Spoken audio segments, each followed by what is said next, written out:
Halo, Assalamualaikum warahmatullahi wabarakatuh. Balik lagi bersama Explore Santai TV. Dimanapun lokasi angka, di situ ada Explore Santai. Pada kesempatan malam hari ini, gua secara diam-diam berkunjung ke salah satu rumah tim dari Kalong Jalu ya, yaitu kameramennya. Kita bakal minta klarifikasi, kita bakal ngobrol-ngobrol sama kameramen Kalong Jalu. Apa yang sebenarnya terjadi di lokasi kemarin sampai terjadi bentrok sebesar itu ya. Dan untuk kalian jangan lupa saksikan terus Explore Santai.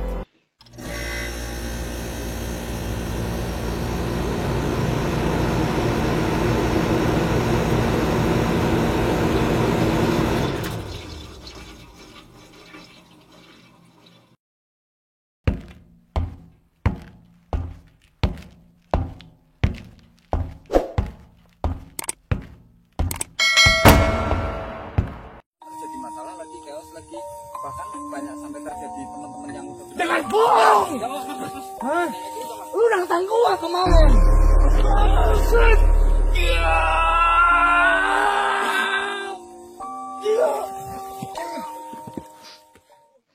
Halo, Assalamualaikum warahmatullahi wabarakatuh. Pada kesempatan hari ini, gua secara diam-diam bertamu ke rumah kameramennya Kalong Jalu. Untuk apa? Untuk mencari tahu apa yang sebenarnya terjadi dan apa yang terjadi di lokasi saat itu ya. Di sini saya sedang bersama kameramen Kalong Jalu ya. Dengan siapa? Dengan Rudi ya gitu. Ini kameramen Kalong Jalu yang kemarin sempat ikut untuk rekam ya di sana ya. Gitu. Tadi kita sempat lihat sedikit cuplikan saat terjadinya bentrok duel antara Kalong Jalu dan Adi Kadabra. Saya mau sedikit bertanya ke Rudi. Awal mulanya kenapa bisa terjadi bentrok kayak gitu, duel? Itu kan pasti awalnya ada janji atau ada yang menantang. Sebetulnya itu yang menantang dari pihaknya Adi Kadabra atau dari pihaknya Kalong Jalu? Jadi perlu digarisbawahi kalau di situ tidak ada perjanjian apa-apa. Itu dengan secara tiba-tiba bentrok itu saat pengambilan mustika. Di sini nggak ada perjanjian apa-apa. Nggak ada perjanjian apa-apa. Daripada ngambil tertarik dengan adanya apa kayak magnet gitu kan. Pada lari bawa ke kameramen bahkan ke Oji gitu. Timnya Kalong Jalu lah gitu, bahwa ada sesuatu yang memang menarik dia untuk maju ke depan gitu. Dan itu yang saya lihat di part kedua itu kenapa Kalong Jalu itu sampai benar-benar nyamperin Adi Kadabra? Apa benar dari Adi Kadabra itu menantang buat duel Kalong Jalu atau seperti apa Kang? Sebetulnya nggak begitu juga, karena nantangin saya, ya kan? di situ ada undangan juga, ada undangan kalau misalkan nanti bisa ketemu di tempat yang tempat pengambilan pusaka itu, ya ada yang mesti kalah di situ. Tapi timbullah percikan-percikan gitu ya, yang namanya istilahnya dendam, karena ngerasa bahwa badan merasa dirugikan juga, terus mungkin Mas Adi juga ada merasa dirugikan juga. Maka terjadilah itu gesekan-gesekan itu. Makanya saat terjadi ketemuan itu bukan perdamaian, bukan saling sapa yang baik. Saya juga bingung gitu. Bingungnya kenapa harus terjadi seperti itu? Duel di luar dugaan gitu kan? Di luar. Dan saya pengen tahu itu lepas di lokasi itu tekanan energinya itu seperti apa yang kameramen rasakan saat ketika Badal bertemu dengan Adi Kadabra ini?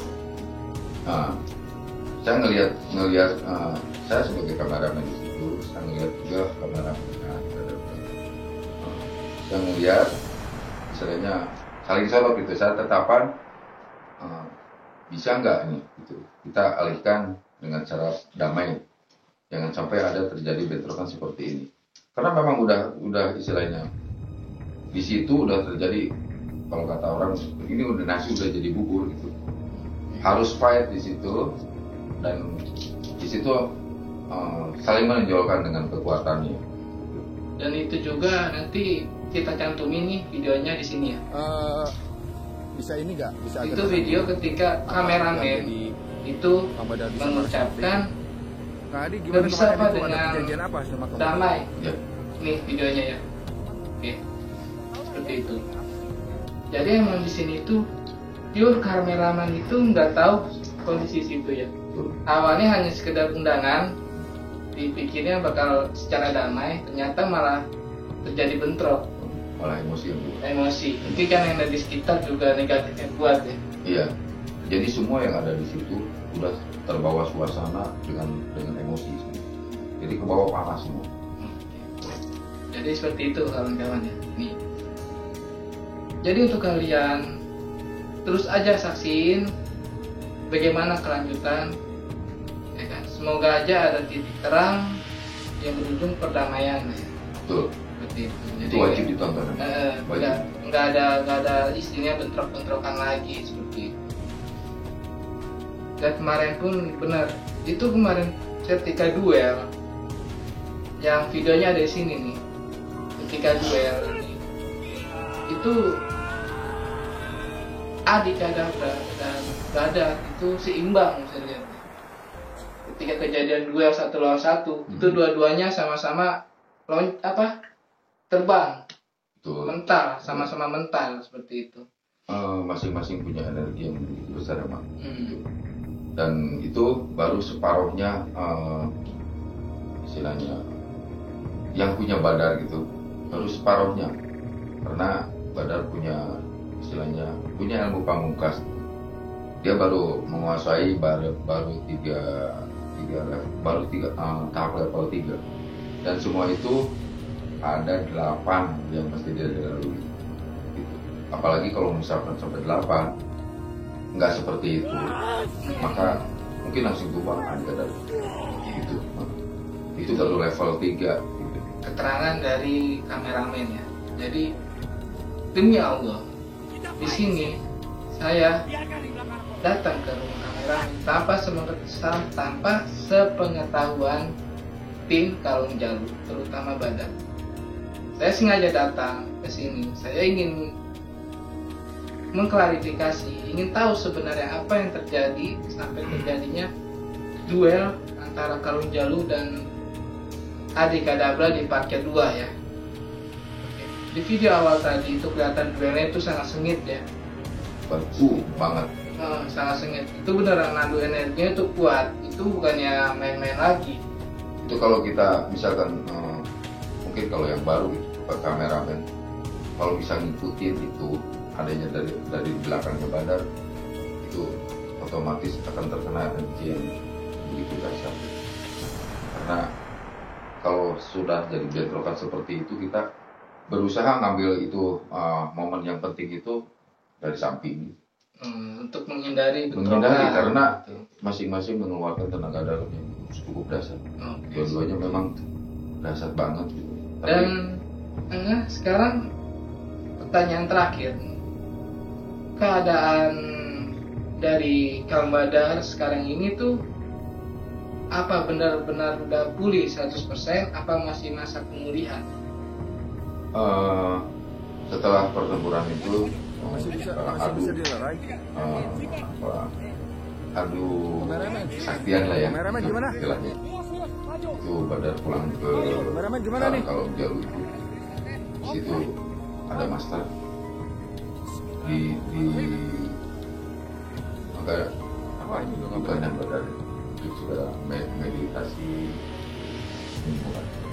Nah, peranan seorang master di Kalung Jalu itu seperti apa, dan tim pun yang terkena imbasnya seperti apa, itu pasti kena semua tim. Mau nggak mau itu karena dari hantamannya Adi Kadabra juga cukup dahsyat juga, cukup kuat, karena Badar juga mengeluarkan energi yang begitu kuat juga. Di sekelilingnya kan ada tim di situ, ada kameramen, seenggaknya gitu ada imbasnya dari serangan-serangan dari Badar maupun Adi Kadabra. Kadabra. Nah, Badar sekarang Kameramen dalam gimana tahap ini? pemulihan. Hmm. Nah, tahap pemulihan ini bukan berarti istilahnya Badar itu akan mengendor gitu istilahnya semangatnya untuk, karena ada salah satu istilahnya kayak pusaka itu yang di Badar di situ. Karena merasa bahwa Badar itu yang pertama. Jadi sekarang masih ada di tangannya Kang Adi. Iya. Seperti itu. Ya seperti itu kawan-kawan. Dan kalau menurut kameramen, solusi yang terbaik untuk kedua belah pihak ini tuh apa supaya nggak berlarut-larut terjadi bentrok seperti ini tuh?